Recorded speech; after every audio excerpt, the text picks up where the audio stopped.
Pupunta tayo sa AutoZone kasi gawa nito. Ito matagal ko nang nakita. Yung itong ari. Ayan. AutoZone lang. Papalilan na dito. Balita tanggalin. Tinangat tatanggalin natin. Ayan. Check natin. Hindi ko pa kasi alam paano gamitin.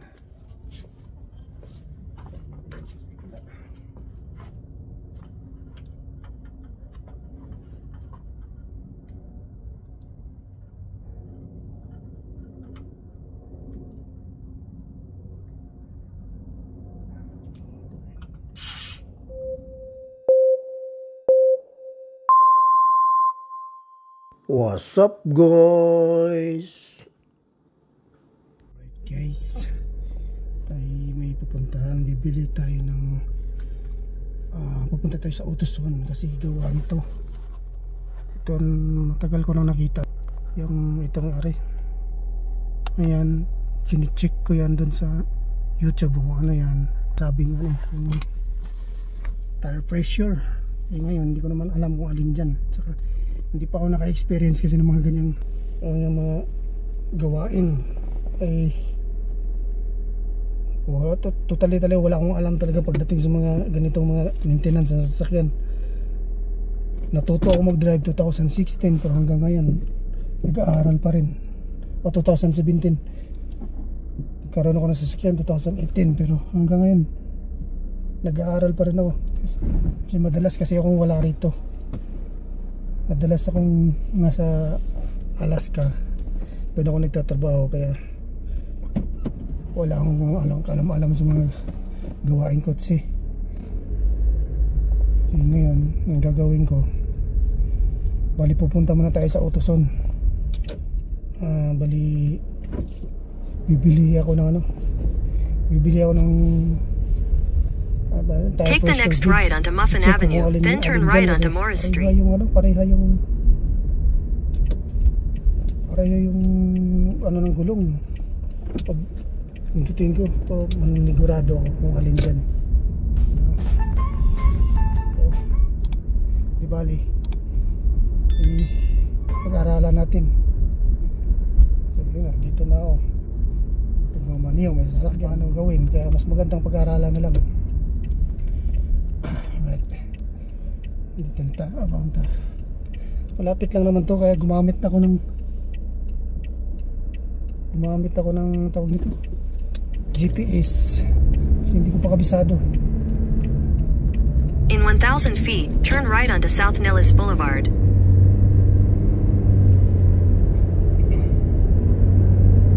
Ito kahit malapit malayo gagamit ako ng GPS dahil hindi ko naman kabisado pa. Tsaka nag-aaral At the light, turn right onto South Nellis Boulevard. Nag-aaralan kong gumamit ng ganito. Gumamit ng GPS. Halos lahat dahil wala tayong zero knowledge tayo eh. Kailangan natin matuto.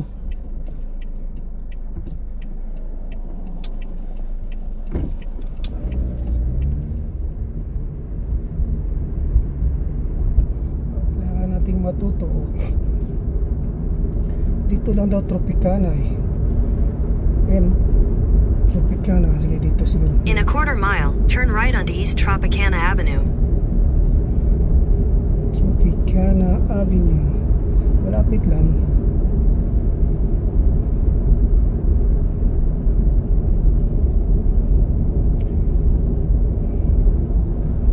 Mahirap din talaga pag walang alam. Kagaya sa akin, akong knowledge talaga sa mga ganito mga mag-aaral. Ito pala AutoZone. Ito pala, malapit lang. Saan ako nito magkano? Dito na tayo. Dito na tayo magpagyan AutoZone. Your destination is on the right. Okay.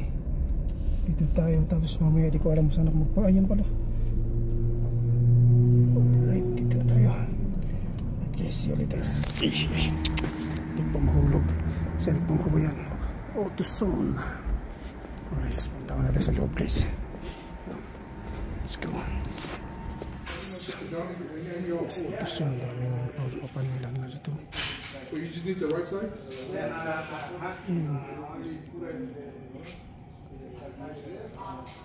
Kung sunod. Kung sunod dito. Dito. Natin kumuha pa. Tama yan. 1570 pala lahat. Guys. Meron na ako. Aray. Pabili na ako. Ngayon, check natin ito mamaya dito. Okay, sakyan natin. Ito muna tayo. Tatanggalin ko muna. Ayusin muna natin to. Alright. Guys. Uwi muna tayo. Tapos na ako nabili ko na. Check natin mamaya dun sa bahay. Oops. Pansin, may matras din pala sa likod ko. Right there.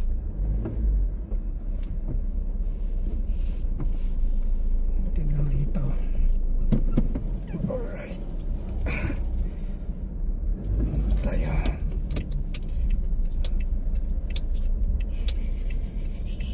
Uwi muna tayo.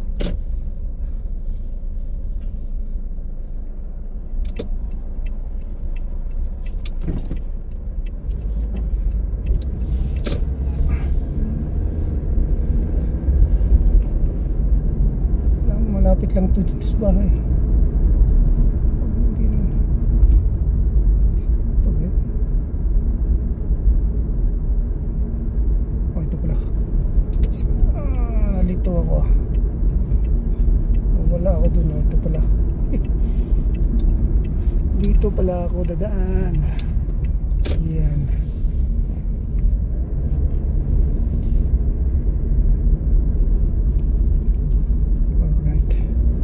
Uwi muna ako.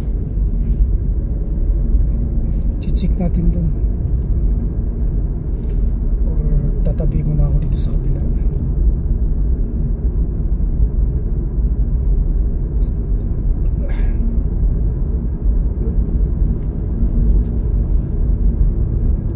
Malapit lang. Hindi na ako gumamit ng GPS kasi alam ko na eh. Yung mayroon ito binili ko. Tapos ngayon, siyempre pag-aralan ko pa kung paano gamitin. Okay, paano mapag-aralan ko na, so doon ako paparada sa bahay. Pag dito kasi sa labas, parang naiilang ako. Nakakahirap ito mga ignorante. Mahirap pag ignorante pa tayo. Yan.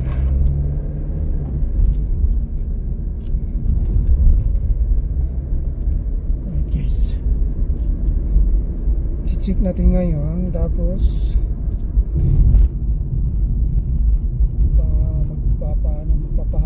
titingnan ko kung alin yung kulang ang hangin. Try ko lang naman.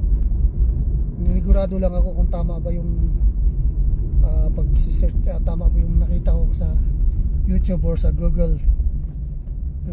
Yung sign na yun, sign yung nandito sa dashboard ko. Check ko lang kung tumama. Ayun, okay, masaya, at least may natutunan, diba? Dito ako paparada. Check ko ngayon. Hindi mo itong sasakyan natin. Dito mo alanganin yung parada niya. Dapat matras pa siya ng konti.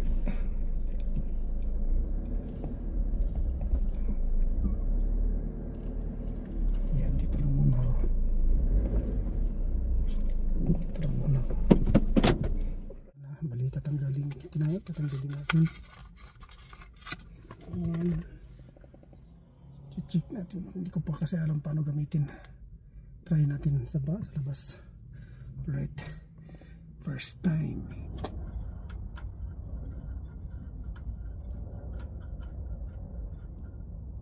Try natin kung tama ba. Yan, 0.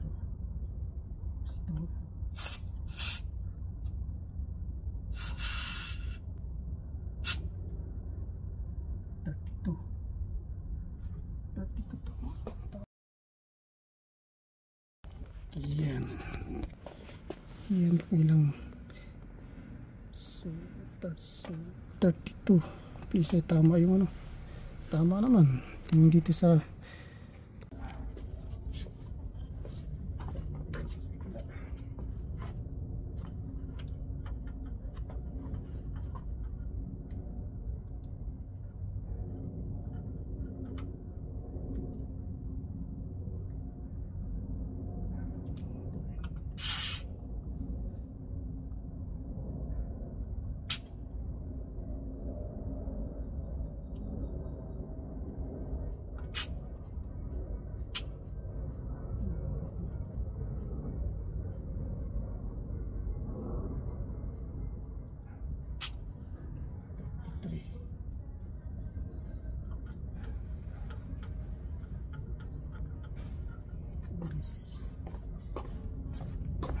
ito yung nasa unahan ng 33.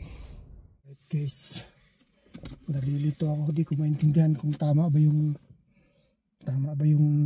nakikita ko sa YouTube, kasi yung apat na gulong, yung dalawang gulong sa harapan ay 32.5 PSI, and then sa likod naman yung dalawa, yung isa sa left side ay 32.5, yung sa kabila naman ay 33.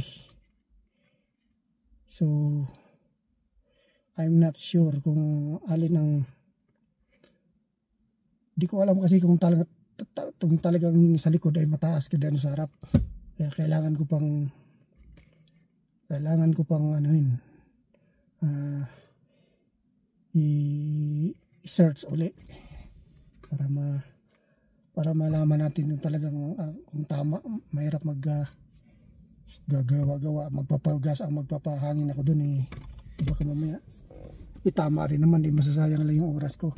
At least pumunta ako dun na tama yung nakikita ko at may natutunan ako. Alright guys, see you later. Alright guys, bali pagkatapos nating bumili nito kahapon, chine-check ko lahat, okay naman siya. So nag-search uli ako sa Google or sa YouTube, kasi gusto ko talagang malaman kung ano talaga yung dahilan ng yung nandito sa dashboard ko. Ngayon may nakita ko sa YouTube na nag-ano siya, pinapakita niya yung kung paano tanggalin yung warning light sa dashboard. Ito guys, panoorin natin. Toyota Corolla 2016 tire reset buttons. Under the passenger compartment,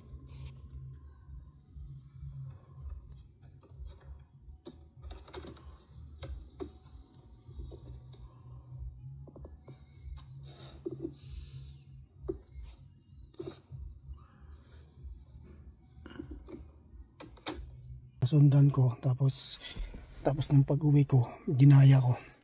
Ganito lang pala guys, ganito lang pala yung dito sa hindi ko pa, sorry, baliktad. Ayan, itong bubuksan natin to. Ayan, meron palang dyan, Ayan, ito yung reset button. Yan lang, pinindot ko ng pinindot mga 3 beses siguro, kasi nung unang pindot ko nagbi-blink lang siya, hindi nawawala.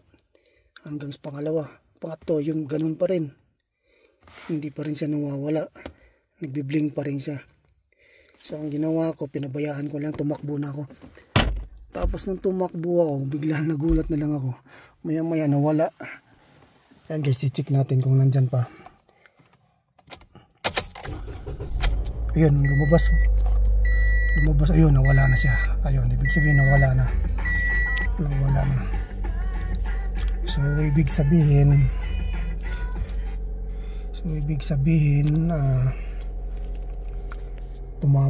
tama yung sinasabi ng dun sa YouTube. May natutunan tayo kahit papaano. Kahit hindi naman ako sigurado kung talagang